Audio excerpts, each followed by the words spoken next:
Assalamu alaikum, bismillahirrahmanirrahim. My name is Carl Kennelly and my Muslim name is Ali. I originate from the Cheshire part of the UK. My family's religious background isn't very it's kind of building agnostic really. I come from that kind of background where there was no religion at all. Being perfectly honest about that. I'm married with a child, I've got a reigning wife, and my work is as a pharmaceutical manager.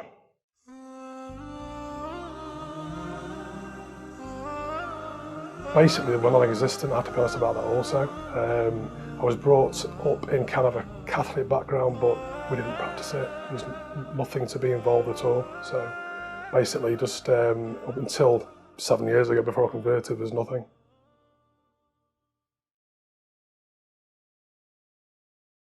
Around 7 years ago when I converted to Islam, my life was kind of going down an abyss. It was going nowhere. There was no kind of continuity in my life. Certain aspects of my life I wasn't happy with. I wasn't progressing as I should have done, spiritually, mentally. Fitra and primordial nature was kind of non-existent really. So I was looking for something at that time to sort of broaden my horizons and move forward, which is why I found Shia Islam, alhamdulillah.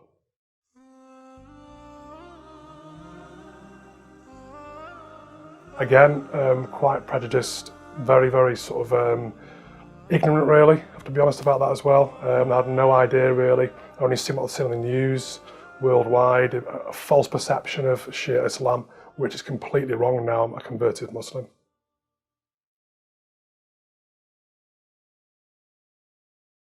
Very much so in the UK, it's very much the not favours of the Middle East, kind of, as we all know in the West. It's kind of negative view of Islam, not just Islam, people that live in Middle East as it is anyway. So it was a great, when I converted to Islam, it was a fantastic journey for me in terms of how I feel now as a Muslim, how I feel about Middle Eastern people. It's a fantastic journey I'm on now, alhamdulillah.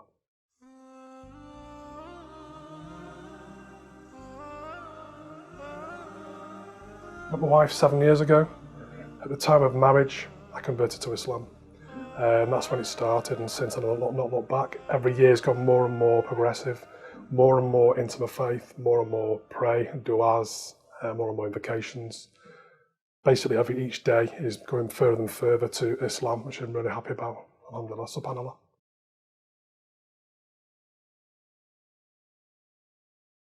So I was living in the UK. I was living in the Stockport area. I was around 45 years of age at that time. Met my wife, and then the journey continued from there, really, started from there.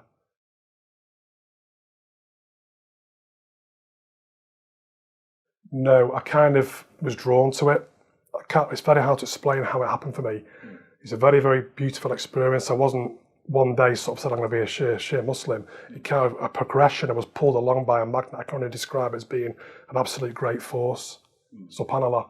Being pulled along by that and then learning, and then I got friends with the Hujjat al-Islam called Mr. Ahmadiyyan, based in Manchester Islamic Centre. Now he's based in Birmingham Islamic Centre.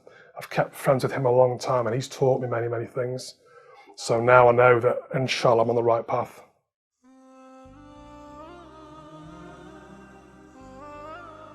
I would say my friend Hujjat al-Islam mainly has a big role in that, developing me in terms of, but I kind of found it myself. I wasn't really, I could read the Quran, I read the Quran every day. I follow lots of different online majalis. I go to mosque very regularly as well, or was before the COVID. So I found my own sort of path, as I said before. I was pulled along. I had no control over it, which is absolutely fantastic for me.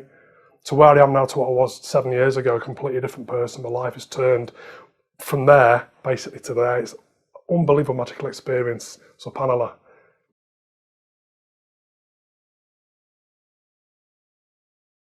Analysed a lot 7 years ago. I don't know why it was 7 years ago, and God knows that. Subhanallah. I didn't know why at the 7 years ago it was like that, but it's amazing. I'm laughing now because it's a very fantastic feeling I have. As I said before, I had no control over it. It's just gone more and more in progression, built up over these years to the point now where my whole day is structured around my faith, not the other way around. To me, Shia Islam is a much more moderate kind of faith. I don't want to mention other faiths because that's other people's kind of beliefs and other people's followings, and I'm not prejudiced at all about that.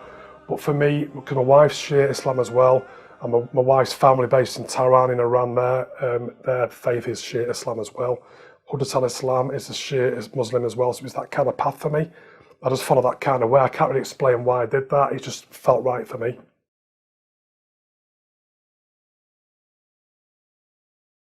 To be honest, no, I didn't, because I didn't really, for some reason, that path wasn't open to me. Only Shia Islam and Shia Islam alone was the way I progressed.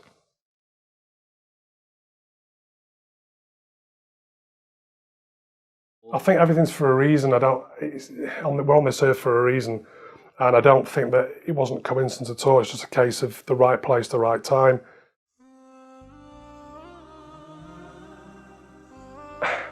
This experience for me is absolutely magical. I just found one day, I met my wife, and she sort of kind of got me into, she was very tentative at first, my wife, bless her, because she didn't realise me being an English man, whether I would accept it. She kind of guided me a little bit into the certain tenets of the faith by reading the Quran, how I should pray, how I should pray Salah, how I should do as invocations and so on. But it was down to me I was asking her loads of questions. She got a bit stressed because she didn't realise I was going to take it being an Englishman, but alhamdulillah, it all worked out. So as I say, every single day is progressing further and further. I do good deeds, it's amazing.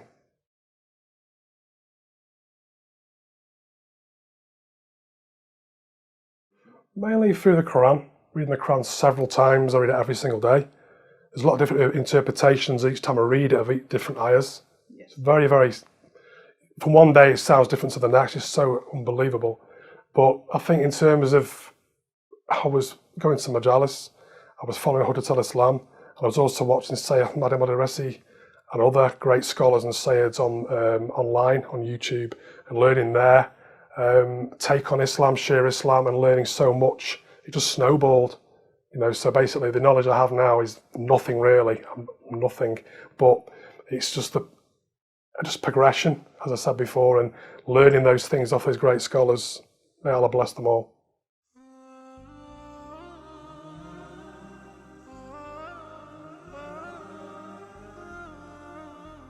As I said previously, my life went down an abyss 7 years ago. I wasn't heading anywhere in any direction at all in my life. My job wasn't very good. My self-esteem wasn't very good. I wasn't a happy person at all. And just, alhamdulillah, one day I met my wife, and it went from there really. And I got into Shia Islam. As I said, 7 years ago is when it all changed for me, completely from being like that, with my life going nowhere, to the way it is now. Completely different turnaround of events. I can only explain it as that really. And going into Shia Islam, it's just the right time for me.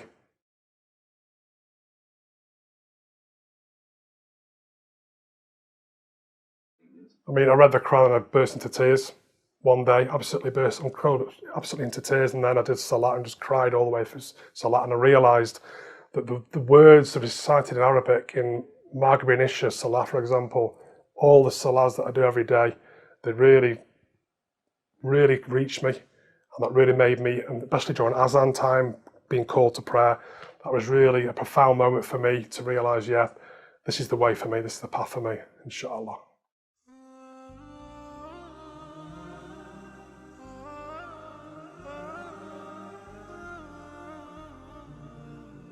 I do recite a passage of that every day. It's only a small passage. I don't recite all of it, but I've come across that recently, actually, since Sayyid Mati, bless him, mentioned it in one of the theology classes that I do with the Hausa, John the Martyr Academy, which bless all brothers and sisters on there as well, and all the Sayyids involved in that. But that was when a turning point for me was when I've been doing Hausa, and I started picking up certain du'as I wasn't doing before, especially that du'a I'm doing now, but it's only a small passage I recite every day.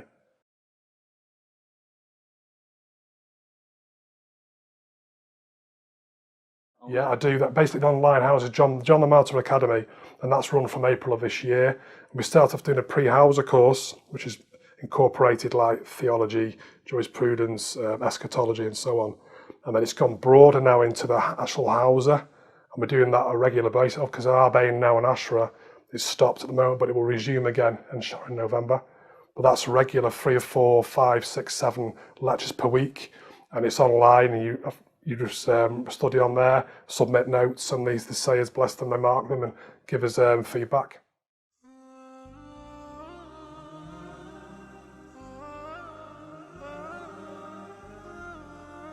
I think it's beautiful because I know that studying Hausa is either in Mashhad or it's in Najaf and so on. Shia Islam, my dear friend, he's studied it for 20, 30 years, full-time every single day, gave his life to it, to the point now obviously he's a qualified scholar, bless him. But for me, I'm just touching, this Hausa itself is only a kind of an insight. It's not a full-time Hausa, it's the basics to function in the outside world. And we have Imam Zaman alayhi salam, inshallah. But what I'm doing is a basis of it. So when it's a 4-year course, inshallah, when that course is ended, maybe, hopefully I can go out and teach and help other people with my experiences, my feelings, my way of coming to this religion, my own interpretation of helping them on the path. Inshallah, that's the way I view it. That's what I want to do, to give back. I've been given so much by Allah, so much by the Ahlul Bayt alayhi salam. I want to give something back. That's why I want to do these things.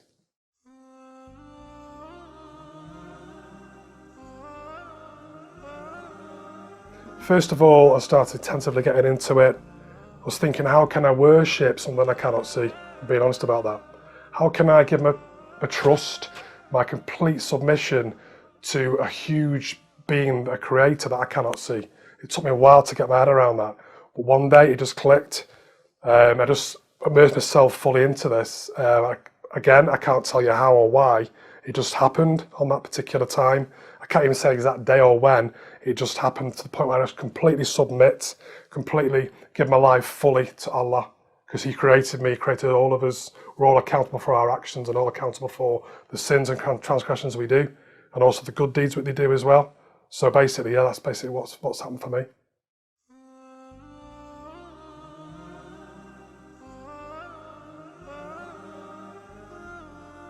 Many, many tests, many trials, many tribulations, because my family not being anyway religious at all, they found it very hard for me. So why have I adapted, why have I changed my whole way of thinking, my own persona, my own perception of life by becoming a Shia Muslim? My own brother doesn't want to speak to me now, which is very sad, it's heartbreaking, very sad. My parents, beautiful parents, alhamdulillah for them, I see them regularly, they have regular contact with my son and my wife and myself, but they can't accept the person I am now in terms of why I've turned to religion. It doesn't sit well with them. And also my colleagues at work, there's very few Muslims at work. So most of them are English people, as myself, but again, none of them accept. When I fast in Ramadan, they ask, why are you fasting? Why are you doing this? It's like, because it's my faith, it's my religion, that's what I want to do. So I've had much oppression, my wife also, in lots of different ways, profound, large and small ways. Even the neighbours around where we live, it's a very English sort of area, and they don't accept. They're nice to us, but we can tell they don't accept us.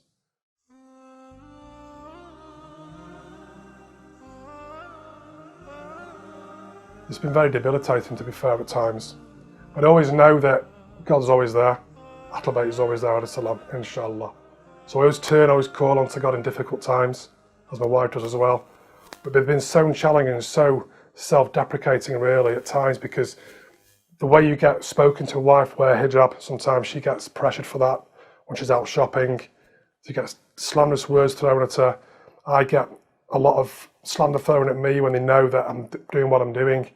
So yeah, it's been times of very great hardship, and my own brother even questions why.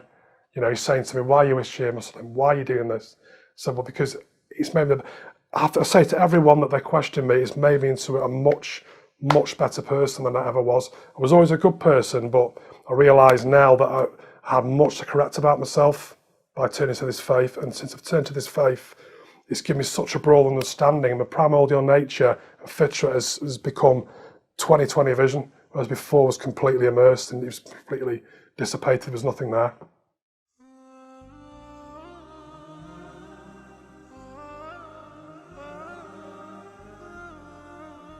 Yes, indeed.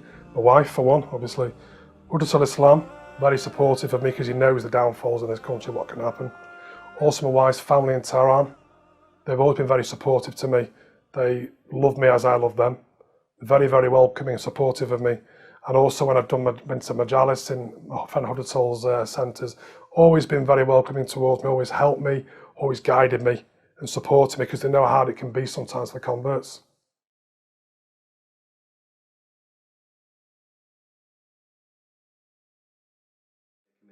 How extensive the Shia community for me?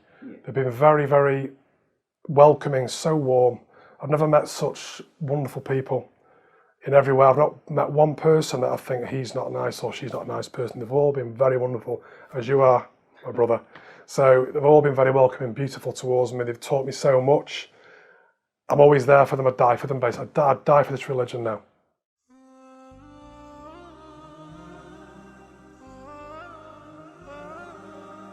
I think my job now is to spread the word, which I'm trying to do this on this programme, in terms of my beautiful journey to this, because I think a lot of people could be tentative. Maybe some people in my culture and my country want to revert or convert, but they don't feel they can push the boat out to do that. They might have some misconceptions, as I did. My advice to them is just open your heart, open your soul, and follow what your path is, follow what your destiny is, inshallah, as I did.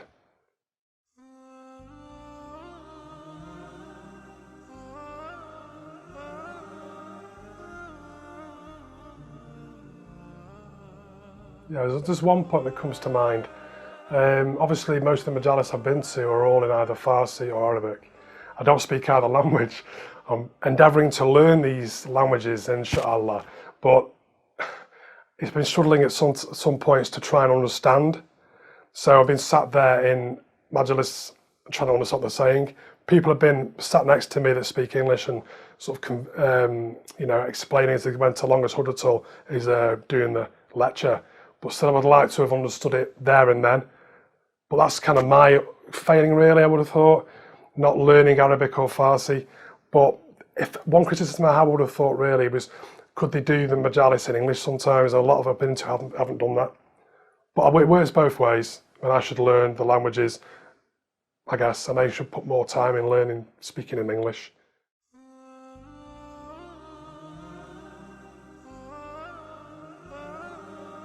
Misconceptions I had before converting to a Shia Islam was, as I said earlier, I was prejudiced, I was ignorant, I wasn't even wanting to know about that kind of life, not religious at all. 7 years ago, that was my ignorance, my unknowing, my lack of understanding, really. I should have, because I know Shia Islams in particular are very oppressed people, or they can be, more than probably Sunni. They're very only a minority religion, Shia. That's why, one of the reasons why as well, I converted to Shia Islam, because they need more and more people to join this faith, inshallah. So the misconceptions I had and prejudice were unfounded. They were really unrealistic. I didn't give it any time at all. Now, since I converted to Islam, it's turned on its back completely, because I now realise what pressure myself and other Shia Muslims are in, how much depression it's a beautiful religion, it's a very rewarding religion, it's a great aspect, but there's also a lot of underlying issues that go on in society, and I'd love to be able to correct them myself, but it's impossible for one person to do that. But the way I view Shia Islam now is, my question is, why didn't I convert 30 years ago? Why was it 7 years ago? If I converted many, many years ago before then, I would have done. But obviously the right time for me was 7 years ago. Only God knows that, inshallah.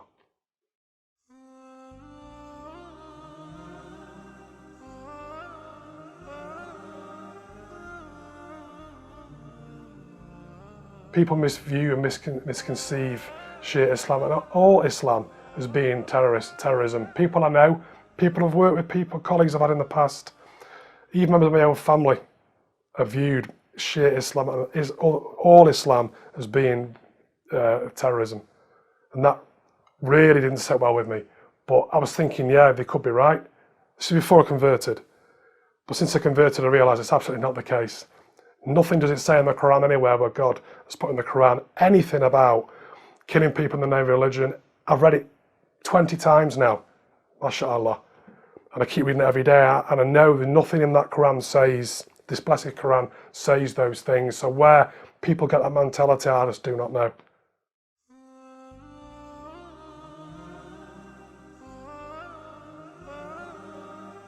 The journey I've been on is absolutely magical, spiritual.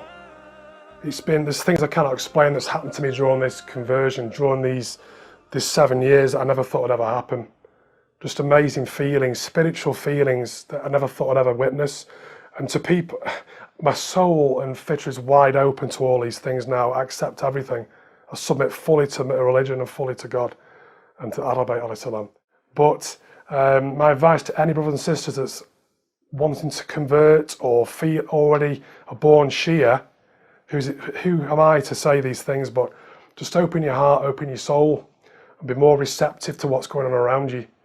Because I can speak firsthand of this as a very closed person, very closed book, but this religion is so vast, makes you so wide open, so receptive to what is in this world. The creation of Allah is immeasurable, it's vast, the universe is mind-boggling. Even down to the food I eat, the water I drink, putting one foot in front of the other, brushing my teeth, everything is from Allah. Without those small things, I wouldn't survive. Never mind the massive blessings He give me, my wife and my child, my faith. Everything is a complete blessing. And also, I treat hardships and tribulations as blessings also, because they're there for a reason. The reason why God guides us in this path and to these directions is for our own good, even though we don't think so at the time.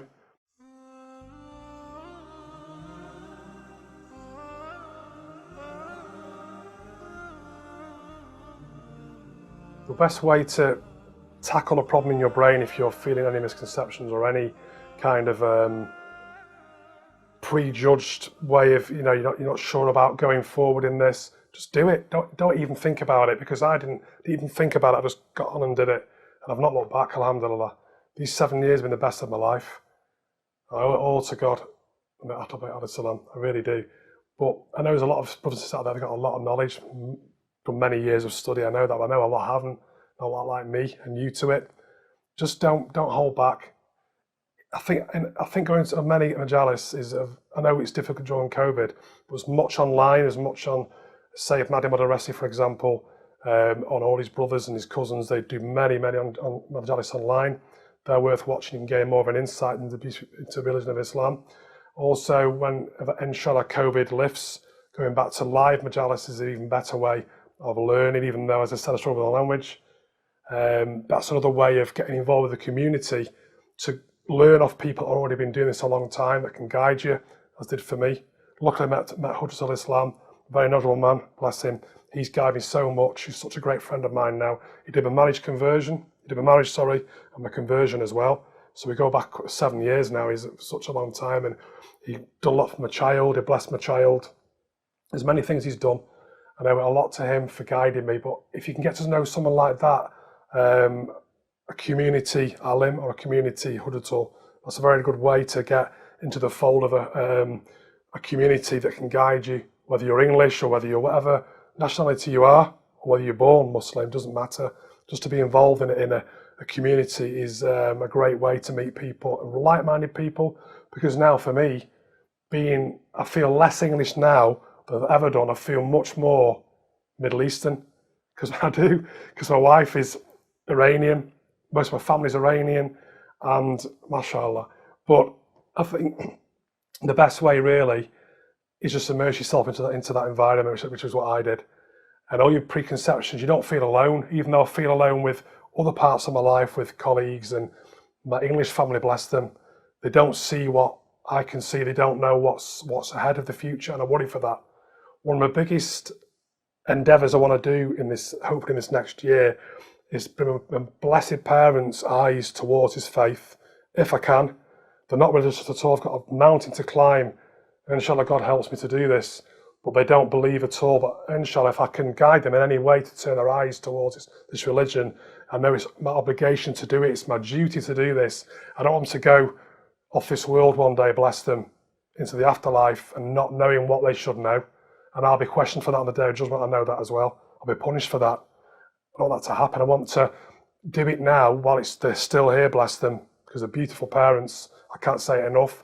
And in the Quran always says, bless your parents, always put your parents above everything, treat them like kings and queens, basically. So they're very big on my heart, and they've been very good to me, my wife and child. But I just want to do something for them now to turn them, inshallah, towards his faith.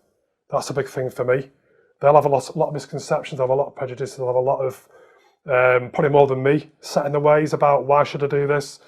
Even if they don't do it, at least they've tried to do it. At least they've tried to turn their eyes towards this. At least I've acknowledged it. Even if they don't decide to go forward with it, hopefully they do, inshallah they do. But to brothers and sisters again, please enroll in this course, or a course, this Hausa course. John the Martyr, go online, type in John the Martyr Academy, and I'll come up with this beautiful course. There's many people enrolled already. The very fulfilling course, you'll learn a lot. It's very communal. There's a Telegram group that you go on. There's many brothers and sisters on there, all passing comments, all talking, all learning each other. And that's another big way of interacting and a way of feeling close to people that you wouldn't normally feel close to, or you don't feel isolated anymore. There's another thing with Islam as well. I've felt isolated for several years because no one follows the path that I follow, apart from the people, my family, my wife, my child, and my Iranian family. No one else follows it in here. So I'm very isolated, and I could never explain to people why I became a Muslim, and I had to hide from some people why I'm a Muslim. You know, it's a very difficult situation to be in, but I've risen above that. Everyone knows now. Alhamdulillah for that. I don't have to hide anymore. Why should I hide? You know, what reason to hide is there really? You know, it's just a beautiful path to be on. And again, brothers and sisters, please, if anyone you feel isolated out there or feel alone or don't know what to do, join courses like this or go to your local majalis and meet people and talk to them, interact, because it will really lift you and bring you up. And obviously, above all, call on to God. Every day, when I've got a problem or I feel down, I feel sad or oppressed, even when I'm happy, in good times and bad times, it's for all, not just for one. When I need anything, when I don't need things, I still call on to God, because that connection every day is that rope, a little divine rope that I keep hold of, hanging on that rope, that God's taking me everywhere, inshallah. But also reciting du'as like Dua had, keeping connection with Lord Imam Zaman alayhi salam. That's another way of the Imam of our time, bless him. I know he's an occultation, and I real feel my problems are insignificant, absolutely nothing compared to what, bless him, he's going through. In Ashra, Lord Imam Hussein alayhi salam, what he's had to face, all his family in Karbala, all his followers, all people martyred like Muqta, Muslim, Ibrahim, bin Karmal, all those people that helped after Imam Hussein's demise, bless him. So, and one day I wish to go to Karbala and do more things in, Ziyarah. I've been to Imam Reza's shrine. Amazing spiritual experience that was, and that was another turning point for me.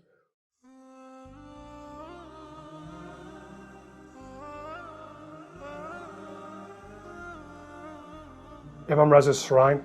So that was in Mashhad, that was another turning point for me when I went there a few years ago, my wife, because it was about 3 years ago now, and my spirituality went up several notches after that, because I went into the shrine and I came out spiritually cleansed. It was an unbelievable, unexplainable experience when I was going through in the Azan time, being pulled along the town. And whoever's been to Mashhad knows the town is a beautiful town, and the mosque dominates the landscape. And as Azan's being called, you're walking along to that, and there's such a shivering feeling. Going to some great power it was amazing. How the community pray, did all that, and the feeling that I had from that day forth was just complete spiritual turnaround. Before then, when I converted, was that, but even more so now. So I've got much to be thankful for. Again, though, I can't emphasize enough. Anyone that feels isolated, whoever they are in this world, just keep your faith, keep strong in all adversity, because you do get support, you do get help. Divine support, divine knowledge is there for those that seek it. If their soul is open, they'll receive it, inshallah. Who am I to say? But from my experiences, the help is there.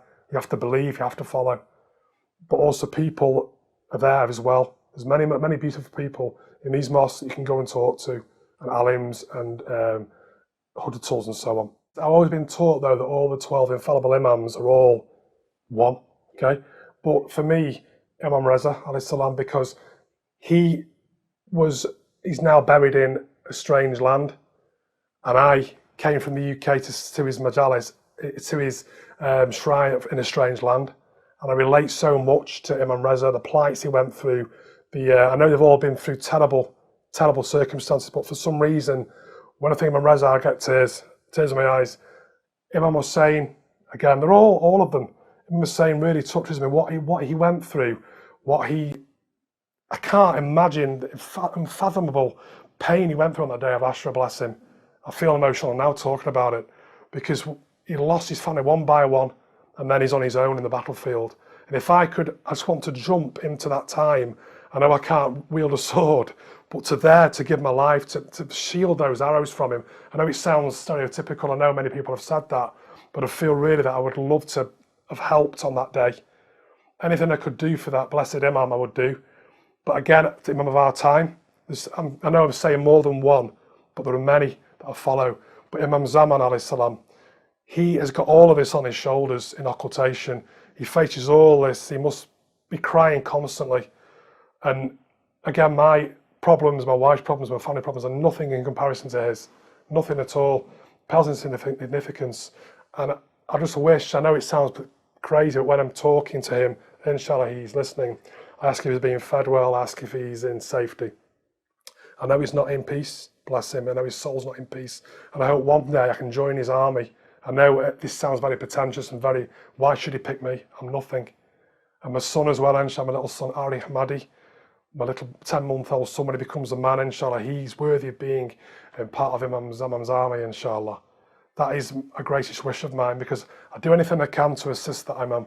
He needs it so much. I know he needs all the people he can get because there's so much oppression in this world now from all different factions, all different denominations that anything I can do in any small way is nothing but just to be there. And now my name is Carl Ali. I have a Muslim name. His Shia Muslim name is Ali now. I did that for Lord Imam Ali alayhi salam to become closer. So all of them really.